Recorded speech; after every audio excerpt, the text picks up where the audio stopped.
कितना आसान लगता है ना सुनने में कि एक लड़के ने अपनी यूनिवर्सिटी की छत से कूद कर अपनी जान दे दी। कितना आसान लगता है ना सुनने में कि एक लड़की ने अपने कॉलेज के बाथरूम में जहर पीकर सुसाइड कर लिया।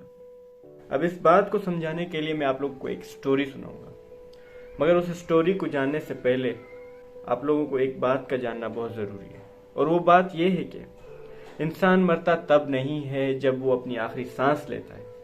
इंसान तब मरता है, इंसान की मौत तब वाक़या होती है जब वो अपनी ज़िंदगी से नफरत करना शुरू हो जाता है। अब इस कहानी के लड़के के सर्कमस्टांसेस थोड़े से अलग हैं। इस कहानी के लड़के के हो रहे हैं एग्जाम्स, मगर ये लड़का परेशान क्यों है? ये लड़का परेशान इसलिए है क्योंकि इस लड़के को एक बात समझ आई है अभी अभी, और वो बात ये है कि वो जो ये पढ़ाई कर रहा है, ना तो उसे इस पढ़ाई में कोई इंटरेस्ट है, ना तो वो पढ़ाई इससे हो पा रही है, और ना ही वो पढ़ाई इसको कोई फ्यूचर में फ़ायदा देगी। अगर उसकी मजाल जो उसने ऐसी बात करी भी, उसकी हिम्मत कैसी हुई ऐसी बात सोचने की, क्योंकि खुदा ने तो सबको एक जैसा बनाया है, खुदा ने तो सबको एक जैसा दिमाग दिया है, खुदा ने तो सबको एक जैसी चीज़ें करने की, एक जैसा पैशन फॉलो करने की सलाहियत दी है, सब के सब एक जैसा एग्जाम्स भी देंगे। और क्यों ना, इसमें तो कोई बात गलत थोड़ी ना है, क्योंकि अगर हर शख्स अपना शौक फॉलो करने लगेगा, हर शख्स वो काम करने लगेगा जो एक्चुअली में जिसमें वो अच्छा है, तो मुल्क तो तरक्की करेगा ही नहीं ना भाई, मुल्क तो तरक्की करेगा ही नहीं। और हमारा मुल्क तो तरक्की के मैदान की बुगाटी है भाई। 132 students commit suicide every day. 132 बच्चे, 132 लोग हर दिन सुसाइड नहीं, मर्डर होते हैं। इसके बावजूद गलती तो उन बच्चों की है ना, गलती तो एजुकेशन सिस्टम की हो ही नहीं सकती, क्योंकि एजुकेशन सिस्टम तो किसी इंसान ने थोड़ी ना बनाया, एजुकेशन सिस्टम तो खुदा ने खुद बनाकर ऊपर से भेजा है। एजुकेशन सिस्टम में कोई फ्लो थोड़ी ना हो सकता है।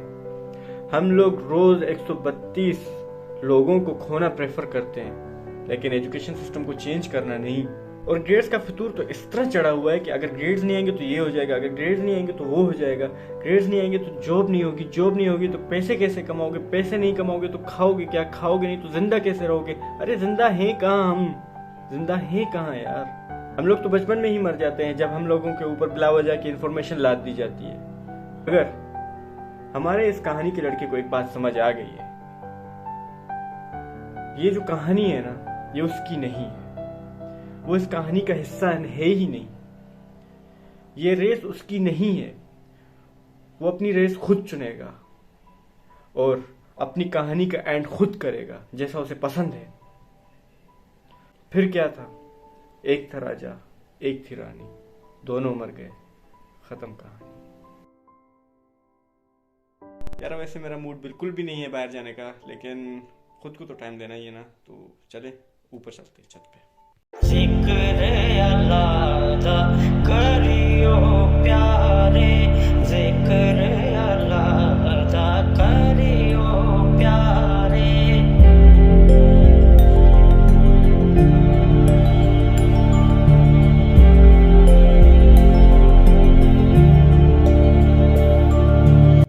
मुझे ऐसा महसूस हो रहा था कि मैं कैद होता चला जा रहा हूँ। मैं खुद से और कुदरत से बहुत दूर होता जा रहा हूँ। एक प्यार में पागल शख्स के लिए गर्म धूप भी ठंडी हवा से बढ़कर, और दूसरी तरफ अगर कोई इंसान किसी गम के बोझ तले दबा हुआ है तो ठंडी हवा भी आग महसूस होती है। मालूम पड़ा कि चंद सवालात ऐसे हैं जिसे कुदरत हमसे बेहतर जानती है, तो हमें चाहिए कभी कभार हम इस दुनिया के तमाम तर ख्यालात को साइड में रख कर कुछ देर तक आसमान को तकते रहें। क्या पता किस हवा के झोंके में किस सवाल का जवाब मिल जाए। तो ये देख रहे हो, चलो फिर। I will be catching